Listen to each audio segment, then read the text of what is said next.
MCom final एबीएसटी के विद्यार्थियों का डायरेक्ट टैक्स की क्लास में एक बार पुनः स्वागत है। प्रिय विद्यार्थियों, पिछले वीडियो में आपने सहकारी समितियों के कर निर्धारण से संबंधित महत्वपूर्ण नियमों और एक सहकारी समिति को प्राप्त होने वाली छूटें के बारे में अध्ययन किया।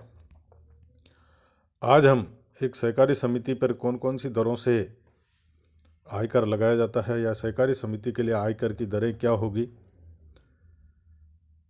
साथ ही दीर्घकालीन पूंजी लाभों पर कर, अल्पकालीन पूंजी लाभों पर कर, आकस्मिक आय पर कर, सीमांत राहत और उद्गम स्थान पर कर की कटौती की दरें एक कोऑपरेटिव सोसाइटी यानी सहकारी समिति के लिए क्या लागू होती है के बारे में हम जानकारी प्राप्त करेंगे, अध्ययन करेंगे। तो एक कोऑपरेटिव सोसाइटी यानी जो सहकारी समिति है का करदाता उसको निम्नलिखित जो दरें हैं उन दरों के आधार पर आयकर देना होता है। तो यानी एक सहकारी समिति करदाता के लिए आयकर की दरें आपकी स्क्रीन के ऊपर प्रदर्शित हो रही है। कुल आय के प्रथम 10,000 रुपये पर 10%, कुल आय के अगले 10,000 रुपये पर 20% और कुल आय के शेष भाग पर 30% की दर से जो है आयकर की गणना की जाती है, आयकर देना होता है एक सहकारी समिति करदाता को। ये दरें आप पढ़ने से स्पष्ट हो जाता है कि सहकारी समिति के लिए कोई न्यूनतम कर योग्य सीमा नहीं है। इसे अपनी आय पर आयकर देना ही पड़ता है, चाहे भले ही यह कितनी ही कम क्यों न हो। कि जैसे एक इंडिविजुअल के लिए 2,50,000 रुपये तक की आय जो है कर मुक्त होती है और उसके पश्चात कर लगता है, तो उस प्रकार की छूट यहाँ पर सहकारी समिति करदाता के लिए नहीं है। करदाता को जो है इन निर्धारित करों से ही कोई छूट नहीं होते हुए ये जो स्लैब है कि फर्स्ट कुल आय के हम 3 भाग कर लेंगे। पहले 10,000 रुपये पर 10%, अगले 10,000 रुपये पर 20% और शेष अगर बच जाती है तो उसके ऊपर 30% की दर से कर दिया जाता है। इसके साथ ही एक सहकारी समिति करदाता को दीर्घकालीन पूंजी लाभों पर कर धारा 112 के तहत देना पड़ता है। तो यानी यदि किसी सहकारी समिति की कुल आय में दीर्घकालीन पूंजी लाभ की राशि सम्मिलित हो तो ऐसे दीर्घकालीन पूंजी लाभ की राशि को कुल आय में से घटा देते हैं और शेष आय को कुल आय मानते हुए जो अपन ने अभी दरें पढ़ी है उसके आधार पर कर की गणना करते हैं। दीर्घकालीन पूंजी लाभों की राशि पर 20% की दर से कर की गणना की जाती है। एक धारा और 112A है। तो कर निर्धारण वर्ष 2019-20 से ऐसे दीर्घकालीन पूंजी लाभ जिन पर धारा 112A लागू होती है उसके प्रथम 1 लाख रुपए तक कर मुक्त होते हैं और शेष राशि पर ही 10% की दर से कर की गणना की जाती है। तो ये भी ध्यान रखें कि धारा जो 112A के तहत 1 लाख रुपए तक का जो है कर मुक्त होता है और शेष राशि पर 10% की दर से कर की गणना की जाती है।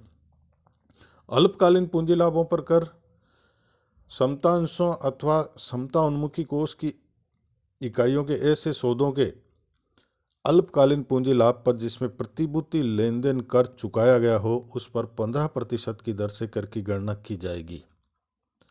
और बाकी जो अन्य अल्पकालीन पूंजी लाभ हैं इनको छोड़ते हुए समतांश और समता उन्मुखी कोष की इकाइयों से उत्पन्न पूंजी लाभ और जिस पर प्रतिभूति लेन देन कर चुकाया हो उनको छोड़ करके बाकी की जो आय है वो सामान्य आय में सम्मिलित रहती है और उन पर सामान्य आय के रूप में ही कर लगता है। इसी प्रकार आकस्मिक आय पर धारा 115BB के तहत जो है 30% की दर से अलग से कर लगाया जाता है। इसको कुल आय से दीर्घकालीन पूंजी लाभ की भांति ही कुल आय से अलग करके 30% की दर से कर की गणना की जाएगी। अधिभार कर निर्धारण वर्ष 2019-20 में सहकारी समिति द्वारा देय कर की राशि में कर की राशि का 12% अधिभार यानी सरचार्ज भी जोड़ा जाएगा।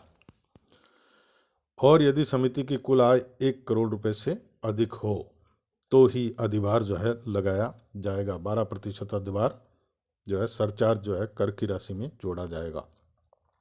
सीमांत राहत मार्जिनल रिलीफ, यदि किसी सहकारी समिति करदाता की कुल आय 1 करोड़ रुपए से अधिक हो जाती है तो उससे कर की राशि पर 12% की दर से अधिभार भी देना पड़ता है।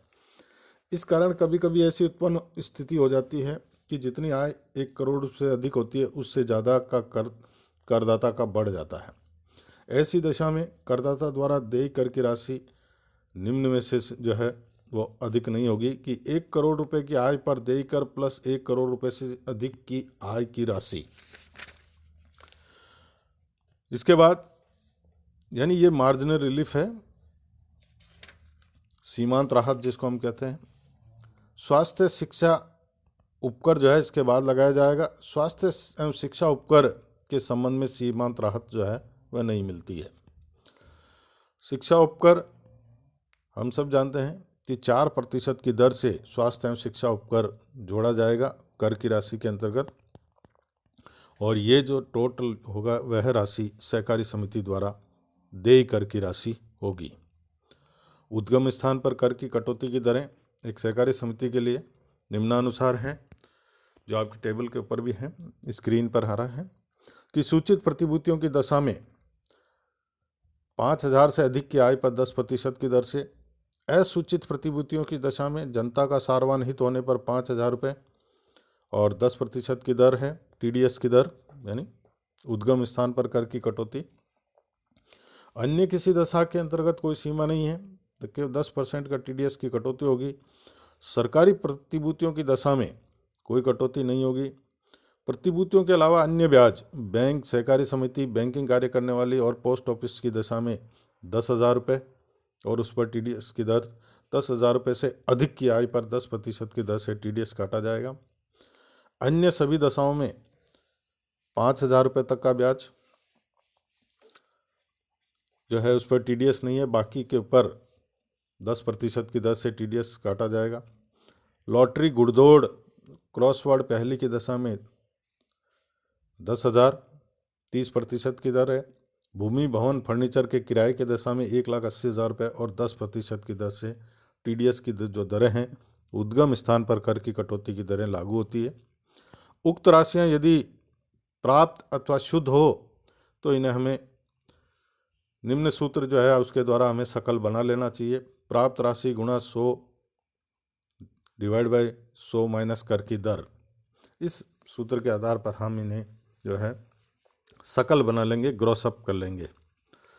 तो ये TDS की दरें हैं।